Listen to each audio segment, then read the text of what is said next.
Hello dear friends, my name is Jeannie, and I am 20 years old. Today, I am going to tell you a story about a poor farmer named Michael, whose journey from struggle to success is nothing short of inspiring. Once upon a time, in a small village, there lived a poor farmer named Michael. Michael lived with his wife, Sarah, and their two children, Emily and Jacob. They lived in a small, old house with a thatched roof. Michael worked hard every day on his small piece of land, growing vegetables to sell in the market. One year, there was no rain, and Michael's crops did not grow well. The family was very worried because they did not have enough food to eat. Michael tried everything he could to make the crops grow, but nothing worked. They started to run out of money and food. One day, Michael went to the market to sell the little vegetables he had managed to grow. He hoped to earn some money to buy food for his family. As he was setting up his stall, an old man came up to him. The old man looked very tired and hungry. "Sir, could you please give me something to eat?" the old man asked Michael. Michael looked at the few vegetables he had and then at the old man. He felt sorry for him and decided to give him some vegetables. "Here, take these," Michael said, handing the old man a small basket of vegetables. "It's not much, but it's all I have."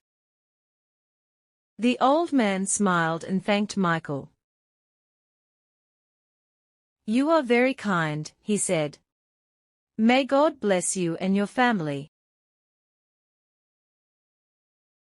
Michael felt happy that he could help the old man, even though he did not have much himself. After selling the rest of his vegetables, Michael went home with the little money he had earned. He bought some rice and lentils for his family. The next day, as Michael was working in his field, he saw something shining in the soil. He bent down and picked it up. It was a small, golden coin. Michael was surprised and very happy. He took the coin home and showed it to Sarah. "Look what I found in the field today," Michael said excitedly. Sarah looked at the coin and smiled. "This is a blessing from God," she said. "We should use it wisely." Michael and Sarah decided to use the coin to buy more seeds and tools for farming. They worked very hard and planted new crops. Soon, their fields were full of healthy, green plants. They had a good harvest and were able to sell their vegetables for a good price. With the money they earned, Michael and Sarah were able to repair their house and buy new clothes for their children. They also saved some money for the future.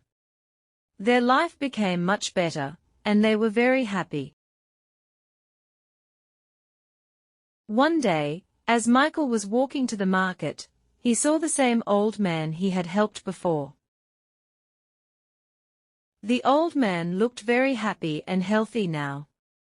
He came up to Michael and said, "Thank you for helping me when I was in need. I have been praying for you and your family." Michael smiled and said, "Thank you for your prayers. We are doing much better now, thanks to God's blessings." The old man smiled and said, "Remember, kindness always comes back to you. Keep helping others, and you will always be blessed.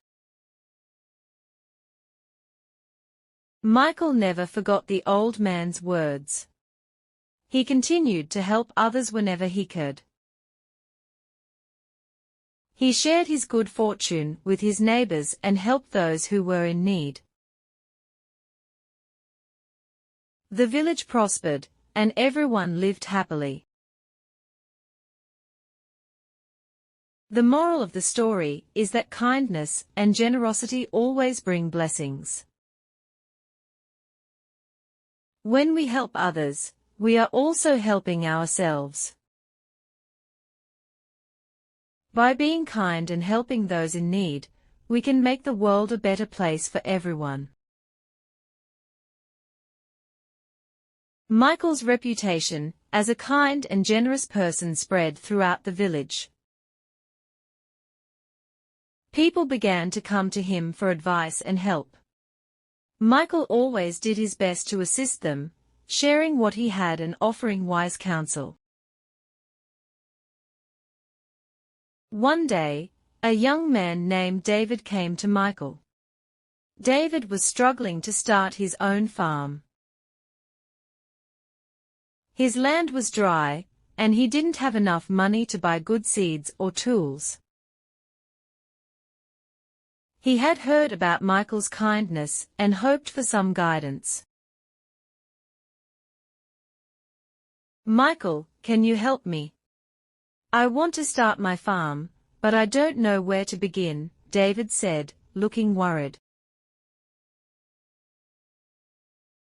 Michael smiled and said, "Of course, David. I will help you. Come to my field tomorrow, and I will show you how to prepare the land and plant the seeds." The next day, David arrived at Michael's field early in the morning.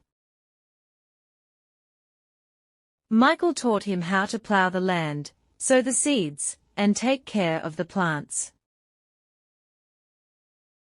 He also gave David some of his own seeds to start with. "These are good seeds. Take care of them, and they will give you a good harvest," Michael said, handing the seeds to David. David was very grateful. "Thank you, Michael. I will work hard and take good care of these seeds," he said. Michael continued to check on David's progress and gave him advice whenever needed. With Michael's help and David's hard work, the young man's farm started to thrive. Soon, David was able to harvest a good crop, and he earned enough money to support his family. One evening, as the village gathered for a celebration, the villagers praised Michael for his kindness and generosity. David stood up and said, "Michael has not only helped me, but many others in this village. He is a true example of selflessness and compassion." Michael, feeling humbled, said, "I only did what I felt was right. We must help each other in times of need.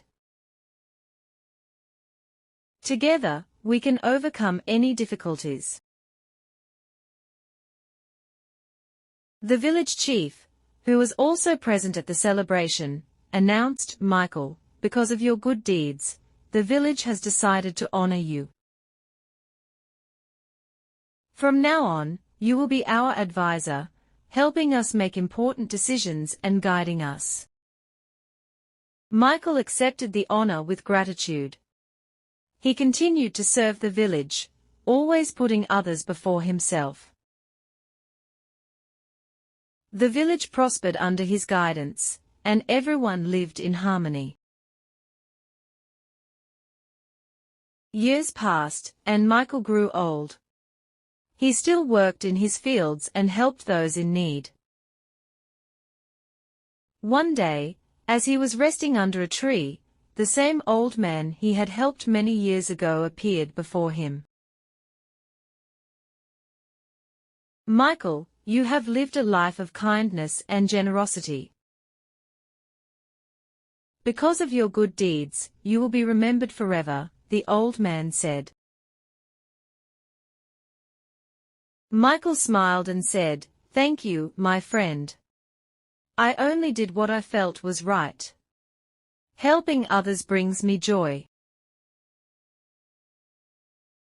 The old man nodded and said, "You have shown that true happiness comes from helping others. May your legacy continue to inspire future generations." With those words, the old man disappeared, leaving Michael with a sense of fulfillment and peace.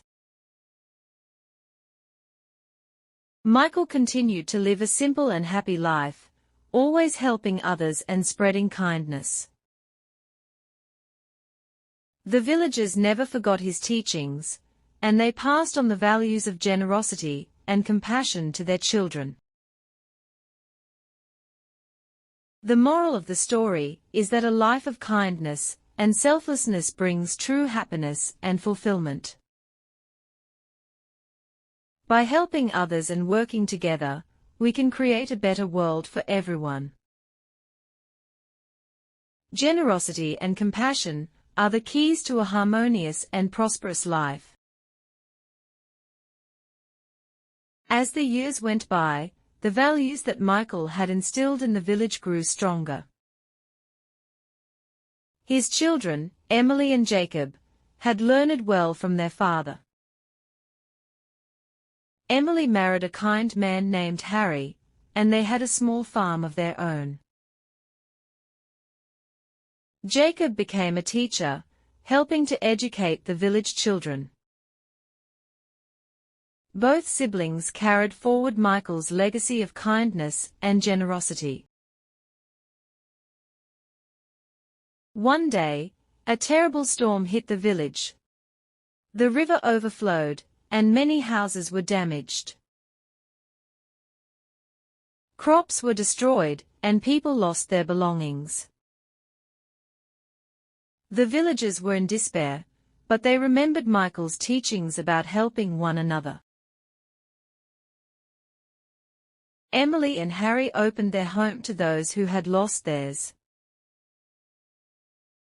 Jacob gathered the children and kept them safe, telling them stories to keep their spirits high. Michael, despite his age, helped organize the relief efforts. He worked tirelessly to make sure everyone had food and shelter. The village chief called a meeting to discuss how to rebuild the village. Everyone looked to Michael for guidance. Michael stood up and spoke with determination. "We have faced hardships before, and we have overcome them by working together. This time is no different. We must help each other rebuild our homes and our lives. Let us pool our resources and skills. Together, we will restore our village." Inspired by Michael's words, the villagers began to work together. Those who had skills in construction helped rebuild the houses. Farmers shared their seeds and tools. Everyone contributed what they could. The spirit of cooperation and kindness was strong. As they worked, an unexpected surprise came to the village. A group of people from a neighboring village arrived with supplies and food. They had heard about the storm and came to offer their help. "We have heard stories of your village and the kindness of Michael. We are here to help you, as you have helped others," said the leader of the group. Michael welcomed them warmly. "Thank you for your generosity. With your help, we will rebuild even stronger." The combined efforts of the villagers and the helpers from the neighboring village brought rapid progress. Within weeks, homes were rebuilt, and the fields were replanted. The village began to thrive once again. One evening, as the village gathered to celebrate their recovery, the village chief stood up and addressed everyone. "This storm tested our strength and unity. We have come through it not just because of our hard work, but because of the kindness and cooperation we have shown each other. Let us always remember the values that Michael has taught us." Mi, feeling proud and grateful, stood up to speak. "I am humbled by your words and actions. Remember, kindness and generosity are the true wealth we possess. By helping one another, we build a community that can withstand any challenge." As the years went by, the village continued to prosper. The children who grew up listening to Michael's stories and teachings carried those values with them. They, too, became leaders and helpers in their community. Michael lived a long and fulfilling life. When he passed away peacefully in his sleep, the entire village mourned. They built a small memorial in his honor, a reminder of the man who had taught them the true meaning of kindness and generosity. Every year, on the anniversary of Michael's passing, the villagers gathered at his memorial. They shared stories of his deeds and pledged to continue living by his example. The village became known far and wide as a place of kindness, where people always helped one another. Emily, Harry, and Jacob continued Michael's legacy. Emily and Harry expanded their farm and provided food for those in need. Jacob became a respected teacher, passing on Michael's values to new generations of children. The moral of this extended story is that kindness and generosity create a ripple effect that can transform entire communities. By working together and helping one another, we can overcome any adversity and build a better, more compassionate world. The legacy of one person's good deeds can inspire many others to live selflessly and make a lasting impact on the world around them.